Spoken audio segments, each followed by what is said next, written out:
तो भाई लोग कैसे हो। आज मैं आप लोग के लिए फिर भोकाल की स्टोरी लेके आया हूँ बिसात। चलिए कहानी स्टार्ट करते हैं। रुको। आह, छोड़ दो इस स्त्री को। छोड़ दें? क्यों छोड़ दें? इसे छुड़ाने वाला तू है कौन? भोकाल। और और तुम्हें इस अबला को इसलिए छोड़ना होगा क्योंकि भोकाल किसी निर्दोष को चीखते नहीं देख सकता, अत्याचारियों को के ठहाके नहीं सुन सकता। ऐसा है तो तू अब जीवित नहीं रहने वाला। हम तुझे नोच नोच कर खा जाएंगे। ओफ, ये इतने भयानक होंगे, ये तो कोई सोच भी नहीं सकता था। इनका शरीर बेहद कठोर और वार अत्यंत घातक है। इनसे एक साथ निपटने का तो अब एक ही तरीका है कि मैं पुकारूं जय महागुरु भोकाल। अब कैसे अब कैसे नोचोगे मेरा शरीर? कैसे खाओगे मेरे मांस को? और कैसे बचाओगे अपनी गर्दनों को धड़ से अलग होने से? खचाक। तीनों दुष्ट शैतान समाप्त हो चुके हैं। अब आप निर्भय होकर बताइए कि किस लिए मारना चाहते थे वे आपको। आप मेरे साथ चलिए महाबली, आपको आपके हर प्रश्न का उत्तर मिल जाएगा। भोकाल ने उसकी बात मानी। ये मुझे कहाँ ले जा रही है? जल्द ही। इसके लिए मैंने इसे यहाँ छिपा रखा है, यह जानने के लिए कि वे मुझे मार डालना चाहते हैं। कौन है ये बालक? मुझ अभागिन का पुत्र। पता नहीं क्यों इस शैतानी शक्तियाँ इसे समाप्त कर देना चाहती है। मैं बहुत दिनों से इसे बड़ी कठिनाई से बचाए हुए हूँ, परंतु अब ऐसा नहीं कर सकती। मैं हार चुकी हूँ, इसलिए मैं इसे तुम्हें सौंपती हूँ महाबली। और तुमसे हाथ जोड़कर निवेदन करती हूँ कि तुम मुझे मेरे पुत्र की रक्षा का वचन दो। जब तक तुम ऐसा नहीं करोगे तब तक मैं तुम्हारे चरणों को नहीं छोड़ूंगी। अरे अरे, ये आप क्या कर रही हैं? उठिए। उठूंगी, परंतु तुमसे अपने लाल की रक्षा का वचन लेकर। भोकाल को आखिर कहना ही पड़ा। मैं वचन देता हूँ, जब तक मैं जीवित रहूँगा तब तक मैं इस बालक की रक्षा करूँगा। मैं तुमसे वचन पाकर धन्य हुई महाबली। मैं तुमसे एक प्रार्थना और करना चाहूँगी। शैतान शक्ति अत्यंत प्रबलता से मेरे पुत्र का संहार करने में जुटी हुई है, इसलिए तुम्हें इसे सदा अपने साथ रखना होगा। और दूसरा, कभी भी किसी भी पुण्य आत्मा को इसके पास मत भटकने देना। जैसे ही ऐसा होगा वैसे ही यह जलकर भस्म हो जाएगा। ये पुण्य आत्मा वाला चक्कर समझ में नहीं आया। ऐसा क्यों है ये मुझे भी नहीं पता, पर ऐसा है अवश्य। मैंने अरे, अब कहाँ चली? मैंने अपने एक पुत्र की सुरक्षा का प्रबंध कर दिया है। अब मुझे अपने बाकी बच्चों को भी देखना है। भोकाल को स्तब्ध खड़ा छोड़कर वहां से चली गई वह महिला कुछ ही क्षणों में एक रहस्यमयी स्थान पर नजर आ रही थी। आओ आओ। तुम्हारे चेहरे पर विराजमान निराशा और दुख के बादल बता रहे हैं कि तुम्हें जो कार्य सौंपा गया था उसमें तुम सफल होकर आ रही हो। हाँ, लेकिन मेरा मन मुझे कचोट रहा है, मेरी आत्मा मुझे धिक्कार रही है। होता है, जब कोई अनचाहा काम करना पड़ता है तो ऐसा ही होता है, परंतु तुम भी क्या करती? तुम्हें जो कार्य सौंपा गया था उसे तुम्हें करना ही था। ऐसा न करती तो तुम्हें अपने इन बच्चों से हाथ धोना पड़ता। वैसे तुम्हारे लिए यह प्रसन्नता की बात है कि अब तुम्हें कुछ नहीं करना। अब भोकाल के विरुद्ध जो कुछ करेंगे मेरे शिष्य करेंगे, मेरी शक्तियाँ करेगी। भोकाल को भनक भी न थी कि क्या होने जा रहा है। महारानी जी सुरक्षा की दृष्टि से विशेष रूप से बनाए गए लाक्षागृह के निरीक्षण के लिए गई हुई है। महाबली, आपको भी वहीं बुलाया है। मैं उधर ही जा रहा था। क्षमा करें महाबली, आप लाक्षागृह में इस बालक को अपने साथ नहीं ले जा सकते। क्यों? सुरक्षा की दृष्टि से लाक्षागृह के हर हर भाग को अत्यंत गुप्त रखा गया है, इसलिए महारानी का विशेष आदेश है कि उनकी आज्ञा के बिना कोई परिंदा भी लाक्षागृह में प्रवेश न कर पाए। इसीलिए यह बालक आपके साथ नहीं जा सकता। यह बालक मेरे साथ ही रहेगा, इसलिए यह मेरे साथ ही लाक्षागृह में जाएगा और तुम इसे वहां जाने से रोक नहीं सकते। पहरेदार भी अपने कर्तव्य पर अडिग थे। हम आपको राजाज्ञा का उल्लंघन नहीं करने देंगे। ओह, तो तुम्हें लगता है कि तुम भोकाल की तलवार से लोहा ले सकते हो? तुम्हारा ये भ्रम अभी चूर चूर हो जाएगा। क्रोध से कांपते भोकाल ने अपनी तलवार खींच ली, लेकिन इससे पहले कि भोकाल की तलवार पहरेदारों को टकरा तलवारों से टकरा पाती, ठहरो। ये क्या हो रहा है महारानी जी? आप? मामला समझ में आते ही रानी मोहिनी ने हस्तक्षेप किया। अगर तुम इस बालक को छोड़कर लाक्षागृह में नहीं जाना चाहते महाबली तो मत जाओ। हम स्वयं उसका निरीक्षण कर चुके हैं। तुम फिर किसी दिन कर लेना, जैसी आपकी आज्ञा। क्या आपने पहले कभी सुना है महामंत्री कि महाबली ने हमारी आज्ञा की लक्ष्मण रेखा पार करने का प्रयत्न किया हो? नहीं, कदापि नहीं महारानी जी। तो फिर इन पहरेदारों को समझ तलवार खींचकर महाबली ने ऐसा करने का प्रयास क्यों किया? क्या हुआ है महाबली भोकाल को? भोकाल को तो ना ये मालूम था कि क्या हुआ है और न यह मालूम था कि क्या होने जा रहा है। उसे तो तब मालूम पड़ा जब उसके कानों में बच्चे की चीख गूंजी, आह, और जब वह फिरकने की मात करता हुआ पीछे घुमा। सारा मामला समझने में भोकाल को पलक झपकते भर तक की देर नहीं लगी। दुष्ट शैतान शक्ति बालक को जकड़कर समाप्त करना चाहती है। मैं ऐसा कदापि नहीं होने दूंगा। छोड़ इस बालक को, दूर हट इससे। अब मैं तुम्हें उस तक नहीं पहुंचने दूंगा। अब ये शैतान मुझ पर ही झपट रहा है, यानी अब यह बालक से पहले मुझे समाप्त करना चाहता है। अच्छा है, अब मैं इससे आराम से निपट सकता हूँ। ओफ, इस पर मेरे साधारण वारों का कोई प्रभाव नहीं पड़ रहा, यानी इससे इस तरह नहीं निपटा जा सकता। इससे निपटने के लिए मुझे पुकारना होगा, भोकाल। अब देखता हूँ ये शैतान मेरी प्रलयंकारी शक्तियों का सामना कैसे कर पाता है।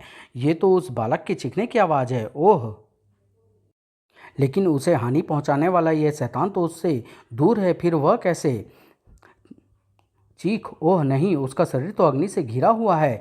मुझे अपनी ज्वाला शक्ति से उस अग्नि को बुझाने का प्रबंध करना होगा। ओह, धरा से निकली जल की मोटी धार भी उस बालक को घेरने वाली अग्नि को नहीं बुझा पा रही है। बड़ी ही विचित्र अग्नि है। अगर उसे शीघ्र ही नहीं बुझाया गया तो वह उस बालक को भस्म कर देगी। भस्म? ओह, उस बालक की माँ ने कहा था कि जैसे ही कोई पुण्य आत्मा उस बालक के पास आएगी वैसे ही उसका शरीर भस्म होना आरंभ हो जाएगा। उसने सही कहा था, ऐसा ही हो रहा है। मुझे उसे बचाना है और उसका एक ही उपाय है, उसके पास आई पुण्य आत्मा को उससे दूर हटाना। और ऐसा तभी होगा जब महागुरु की आत्मा मेरा शरीर छोड़ दे। भोकाल के पास ज़्यादा सोचने का समय नहीं था। महागुरु, कृपया मेरा शरीर छोड़िए, मुझे अपनी शक्ति से विहीन कीजिए। तुरंत ही भोकाल सामान्य हो गया। बालक पर आया संकट टल गया। लेकिन वह बला कहाँ टलती जो भोकाल की खून की प्यासी थी। ओफ, कुछ क्षणों के लिए तो मैं इस शैतान को भूल गया था जिसने अपने शरीर को अब दहकते लावे के समान तपा लिया है। ये मुझे समाप्त करने के लिए अपनी समस्त शक्तियों का प्रयोग कर रहा है, यानी यह समझ चुका है कि मैं इसके विरुद्ध अपनी प्रलयंकारी शक्तियों का प्रयोग नहीं कर सकता। और इसका सोचना सही भी है, क्योंकि अगर मैंने ऐसा किया तो ये समाप्त होगा ही, साथ ही मैं उस बालक से भी हाथ धो बैठूंगा। पर ऐसा यह मुझे कदापि स्वीकार नहीं, क्योंकि मैंने उस बालक की सुरक्षा का वचन लिया हुआ है। ओह, ऐसे में मैं उस शैतान को समाप्त करने के लिए आखिर करूं तो क्या करूं? भोकाल की हालत बता रही थी कि उसकी जान बचा लेना उसके शरीर के वश की बात नहीं थी, लेकिन अभी दिमाग ने हार नहीं मानी थी। इसे समाप्त करने का एक रास्ता है और इसके लिए मुझे उसे लाक्षागृह ले जाना होगा। यह कार्य अति कठिन है, लेकिन अगर जीवित रहना है तो इसे आसान करना ही होगा। दिमाग ने विजय हासिल करने के लिए काम करना शुरू कर दिया था, तो भला शरीर कैसे ना साथ देता। शारीरिक शक्ति और दिमाग के अद्भुत संगम ने एक कठिन कार्य को आसान कर दिखाया। भोकाल अपने दुश्मन को लेकर उस महल में पहुंच गया जो उसे लक्ष्य से बना था, जिसमें उस शैतान के शरीर के तापमान को सहने की क्षमता नहीं थी। फलस्वरूप लाक्षागृह पिघलना शुरू हो गया और पिघलता लाक्षागृह सभी कुछ अपने में समेटता चला गया, उस शैतान को भी, भोकाल को भी।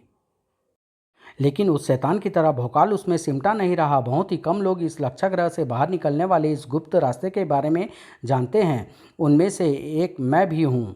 भोकाल को उस बालक की जान बचाने की खुशी थी। अगर सही समय पर मेरे मस्तिष्क में महागुरु की शक्तियाँ वापस लौटाने का विचार नहीं कौंधा होता तो इनके प्रताप से यह बालक भस्म हो जाता और मेरा वचन भंग हो जाता।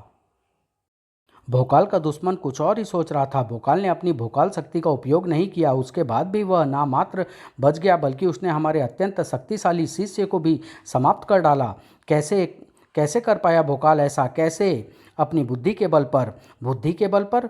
ठीक कहा तुमने, एकदम ठीक कहा। सफलता पाने की खुशी में हम यह भूल ही गए थे कि भोकाल की बुद्धि की धार भी बहुत तेज है, इतनी तेज कि उसने बड़ी बड़ी महाशक्तियों को चित किया है। हमें उसकी बुद्धि का कुछ करना होगा। कुछ नहीं, हमें उसकी बुद्धि को कुंद करना होगा। इस काम को मेरा एक परम शिष्य कुंद अंजाम देगा, और जब तक ऐसा नहीं होता तब तक मुझे भोकाल के साथ खेलना है। एक ऐसा खेल जिसमें फंसकर जल बिन मछली की तरह तड़पे मेरा शत्रु भोकाल। ये आप अपने साथ किसे किसे लाए हैं स्वामी? मैं इस बालक की रक्षा के लिए वचनबद्ध हूँ। जब तक मैं अपने वचन से मुक्त नहीं हो जाता तब तक यह बालक मेरे साथ रहेगा। ओह, तो यही वह बालक है जिसे आप लाक्षागृह में ले जाने का प्रयास कर रहे थे। सुना है इस बालक के लिए आपने राजाज्ञा का भी उल्लंघन किया है, महारानी जी के आदेशों का अवहेलना की है। क्षमा करें स्वामी, आपको ऐसा नहीं करना चाहिए था। आपकी इस कार्य से प्रजा में आपके प्रति गलत संदेह जाता है। सलोनी बहन ठीक कह रही है। सारी प्रजा यही कहेगी कि अपने बल के गर्व में चूर होकर महाबली राजाज्ञा का उल्लंघन कर रहे हैं। आपकी देखा देखी दूसरे लोग भी राजाज्ञा का उल्लंघन करना आरंभ कर देंगे। आओ कार्य क्या अनर्गल बक रही हो तुम? मुझे तो लगता है कि तुम भी इस बालक की शत्रु हो। मुझे इस बालक को यहाँ से लेकर जाना होगा। अरे ये आप कहाँ जा रहे हैं? रुकिए तो सही। हट जाओ मेरे रास्ते से, तुम मुझे नहीं रोक सकती।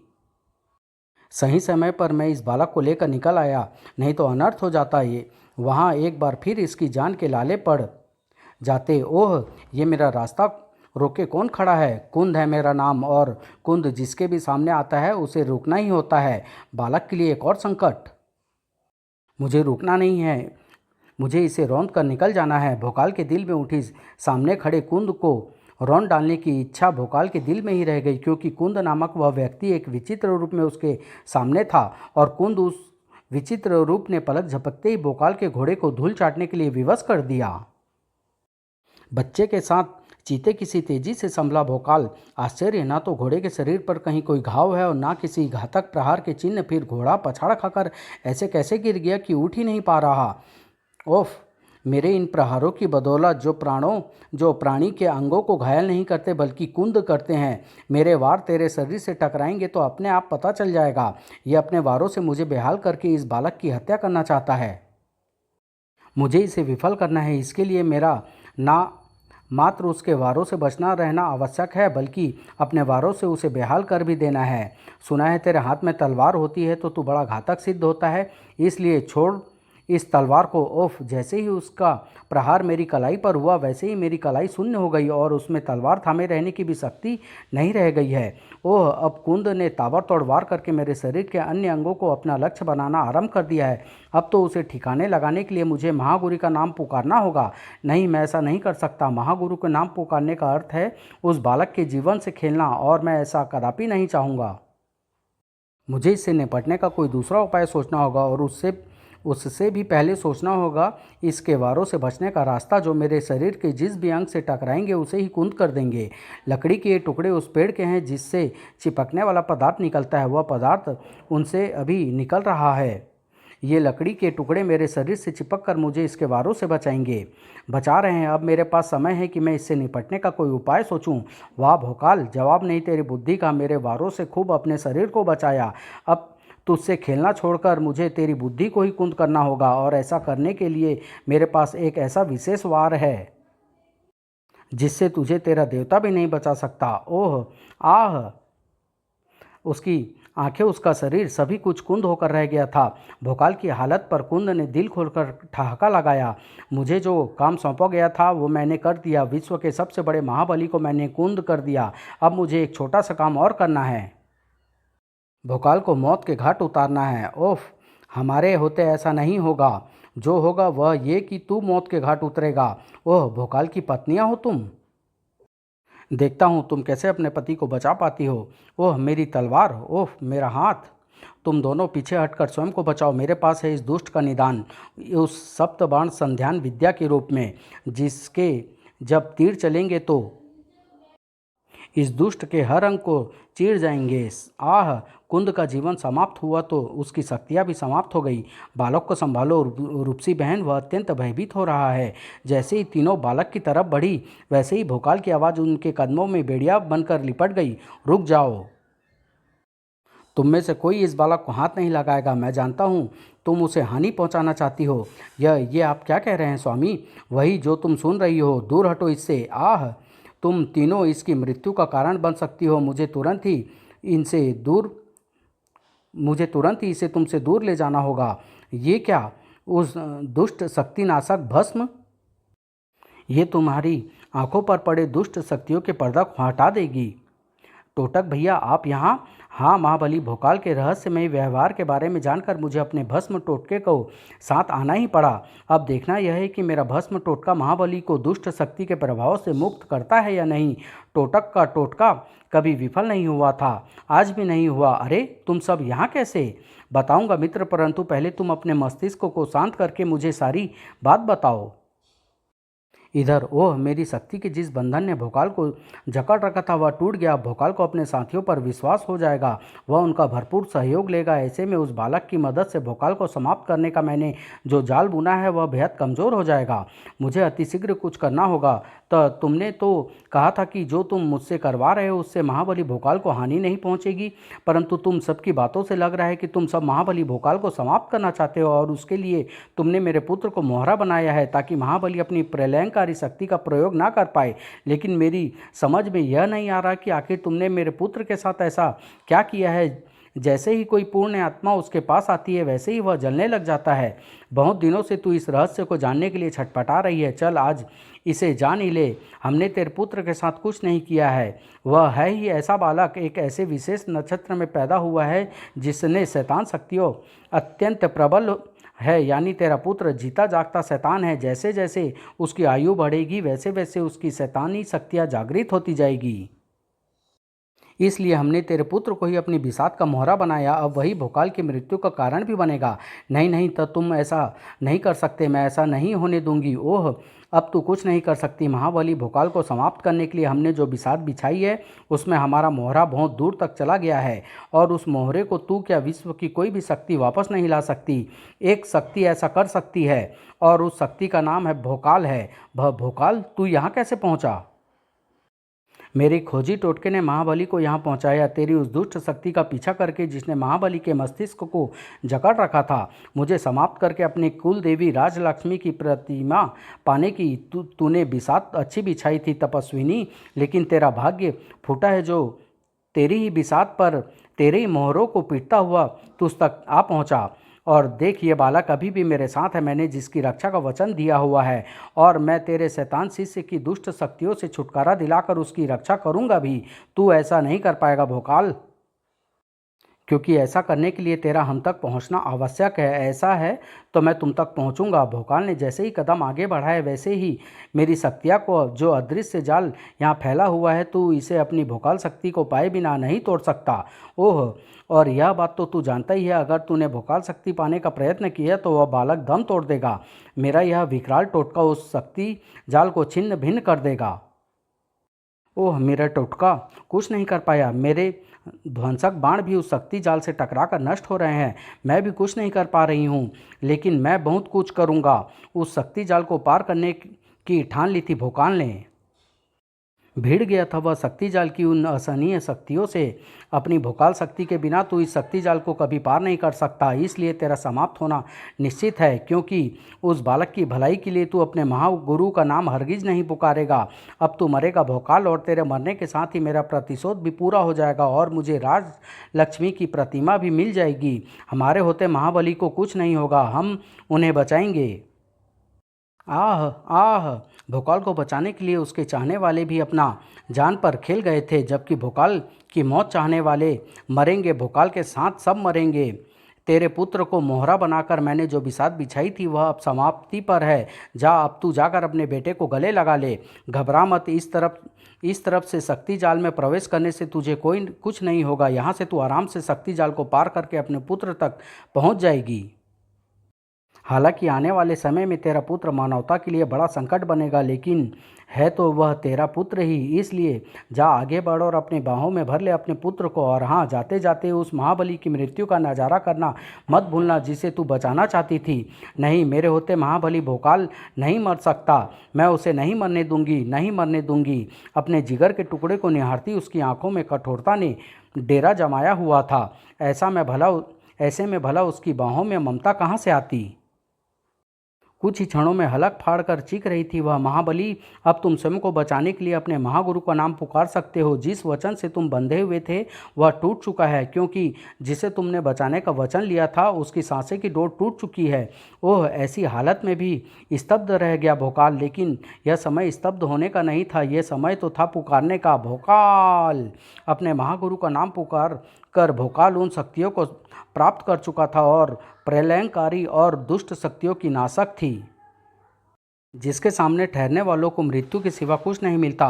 ओह, भोकाल ने सारी बिसात को उल्टा दिया। अब तो मेरे पास बचने का यही एक उपाय है। अपनी हाथ पर हाथ मलती हुई भाग खड़ी हुई तपस्विनी भोकाल लपक कर उस माँ के पास पहुँचा। ओफ, ये क्या किया आपने? मुझे बचाने के लिए स्वयं अपने हाथों से अपने पुत्र की जीवन ज्योति को बुझा दिया। जवाब में कुछ न बोली वह। हाँ, उसकी आंखें अवश्य बोल रही थी, चीख चीख कर कह रही थी वे आंखें कि उसने मानवता के लिए संकट बनने वाले अपने पुत्र की बलि देकर उन सहस्त्र माताओं को पुत्रविहीन होने से बचा लिया था, जिसका रक्षक था महाबली भोकाल। समाप्त।